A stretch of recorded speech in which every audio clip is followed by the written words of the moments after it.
handle stigma and things like that, and different life occurrences. Therefore, we have different groups within the kids club where we have um, parents on their own, then we have the adolescents on their own, then we have early puberty on their own, and then the very little ones for the nursery school and class 1 or 2, 3, thereabout, also playing with the very little ones on their own. Therefore, the information content varies from the group, but the main objective runs through all the groups, which is to bring cohesion and also to make them feel good, have one day where they share their views and to have fun together as one big family. Therefore, the take-home message in the counseling department is still take your treatment or take therapy as your own responsibility, and also feel free to live positively, free from self-stigma, self-prejudice, and definitely you'll have a good outcome of your treatment. Thank you very much. My name is Valerian Nyongesa Kamito. I'm a community nurse. Work together with Ross, and I'll just continue from what I'll just emphasize on what Ross has been talking about, and I'll start by adding a few points. Under the community-based treatment service, we also serve the whole community, and when we serve in the whole community, we try to empower the community with a lot of information concerning health issues according to the Millennium Development Goals. Under that, we ensure we empower the community with a lot of information concerning health through awareness creation, and also we do active case findings in the community. Under this, we be able to identify cases of malnutrition, the cases, the sick patients whom we are able also to refer for health services. For the services we don't have at our facility, we have partners whom we normally work together, and we ensure when we encounter such cases that we cannot handle in our facility, we refer them for those services. The key point I would like to emphasize to every patient in our facility is that we want every patient to enroll with the National Health Insurance Fund, so that whenever they become sick, when they are admitted in the hospitals, they're able to clear their bills easily. It becomes easier for you when you registered with or enrolled with the National Health Insurance Fund, unlike when you don't have that cover. The other thing I'd like to talk about is the system we normally use in the clinic for tracking patients who've missed appointments. We have a system which we put in place, and what we normally do is those who miss to come for appointments, we normally make sure we reach out to you. We call you, we always call you, we request you, and we remind you to come for your appointment, to collect your pills. The measures we put in place is that when 90 days elapse, those files, we normally close them. And once we've closed your file, we require you either come with a transfer in letter or a note to show us you've been picking pills somewhere else, so that you can justify you've been on medication.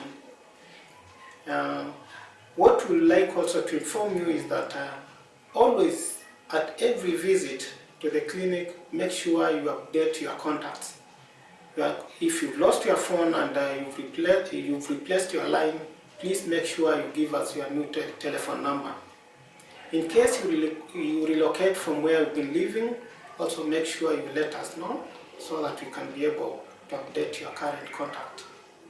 Through that, we are able to serve you better. If you are relocating up country, we also urge, make sure you pick a transfer letter from the facility so that wherever you're going, you'll be able to be served better. In case you have any problems, we have clinic telephone numbers which are functional from 8 in the morning till 5. Weekdays, we don't work during the weekends, so you can just call from 8 to 5 working days, the weekdays, from Monday to Friday. And the telephone numbers are 0713 02 08 71 and 0713 02 08 60. You're most welcome. We are here to serve you. My name is Rose Omia. I work for the German doctors here at Baraka as a social worker. I work in the community department, and I'd like to give a short background of Mathare. Mathare is bordered by, it's between Juja Road and Thika Road and Outer Ring Road. We offer our services in Mathare North, Mathare Huruma, Mathare 4A, Bondeni, and we also have clients in Githurai, Kahawa West, Kasarani. Our catchment area is divided into 3 regions, and these 3 regions are represented by the community staff. We are 4 in this department. We have 3 nurses and 1 social worker. And we work with 3 adherence officers who are based at the clinic and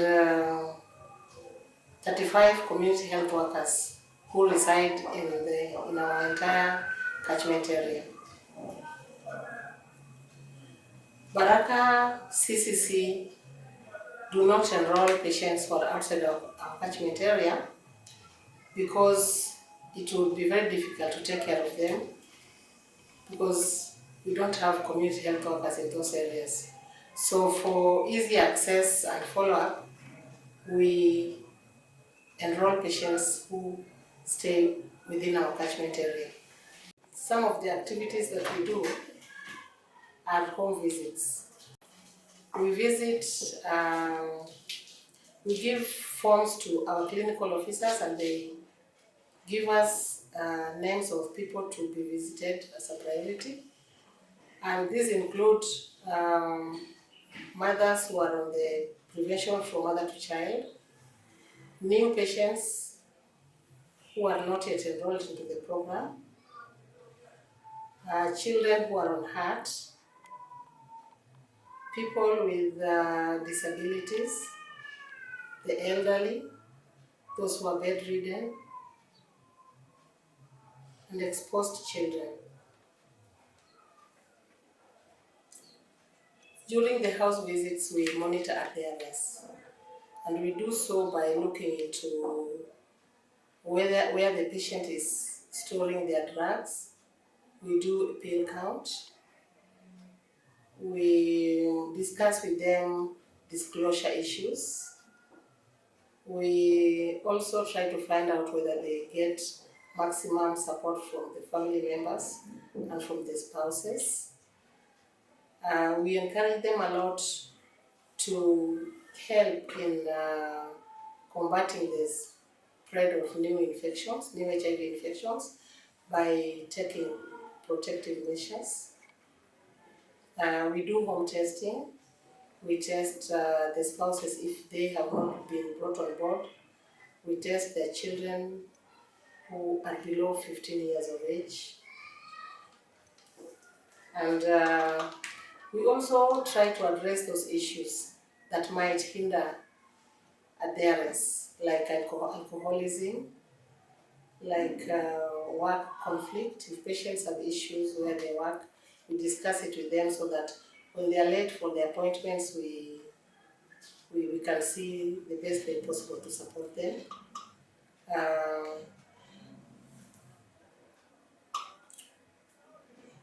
We also address the psychosocial issues and the economic challenges that the patients are having at home. So whenever a patient sees us passing and maybe we have not visited them because they were not on our priority list, we would like them to, we urge them to tell us, remind us that they also need house visits, because all of them should be visited at one time. Hello, I'm Samira Nasir, the nutritionist at Baraka Health Center. I'm basically going to discuss the relationship between nutrition and HIV/AIDS. HIV/AIDS affects the body in several ways. First and foremost, it causes poor nutrition. Secondly, it weakens the ability to fight diseases. Thirdly, it increases vulnerability to infection, and it also increases the nutritional needs of the body.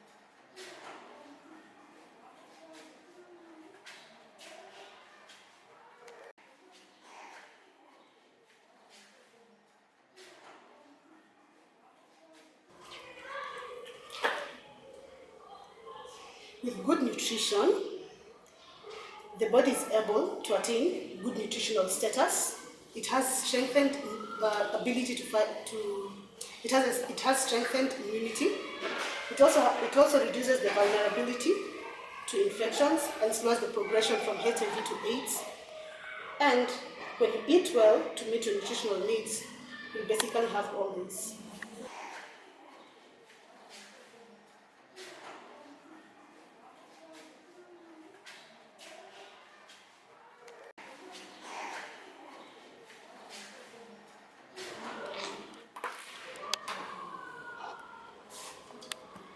How do you eat well in order to achieve the good nutritional status? There are several things you need to take. In conclusive, it's called a balanced diet. And a balanced diet includes several things. First and foremost, it includes vitamins, that is fruits and vegetables of all kinds. Secondly, it does include proteins. The proteins come from two sources. The first source is the animal source. Second source is the plant source. The animal source includes dairy products, fish, poultry, and the plant products include soya, beans, peas, lentils, groundnuts, black-eyed peas, and other types of lentils.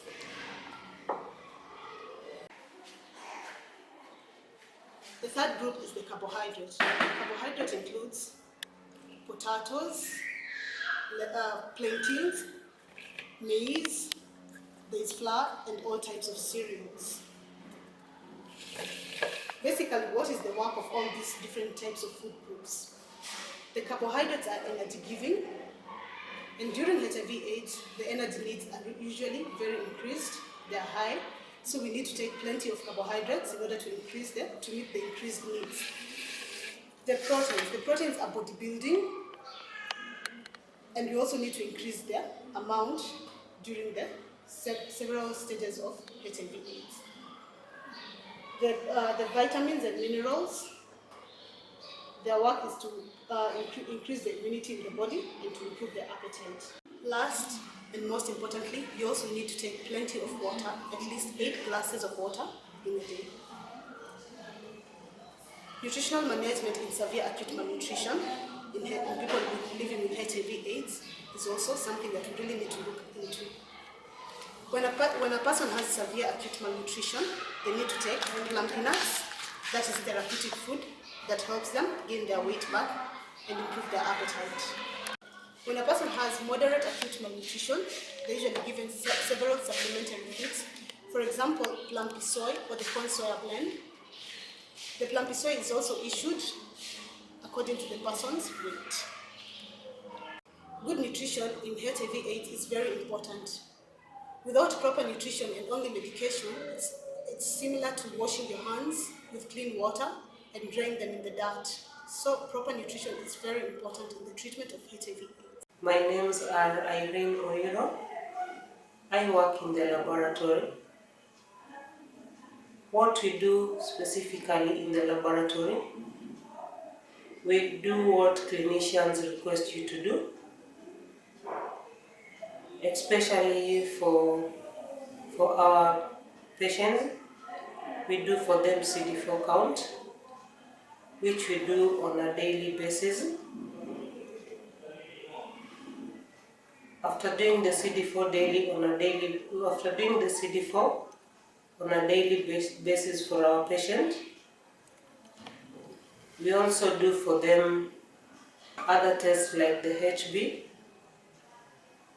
which helps in monitoring the blood level. We also do for them the liver function tests, the renal function test. This helps in monitoring their liver and also their kidney. It helps the clinicians to know if the drugs they are using is harmful to them or is toxic to the patient. In CD4,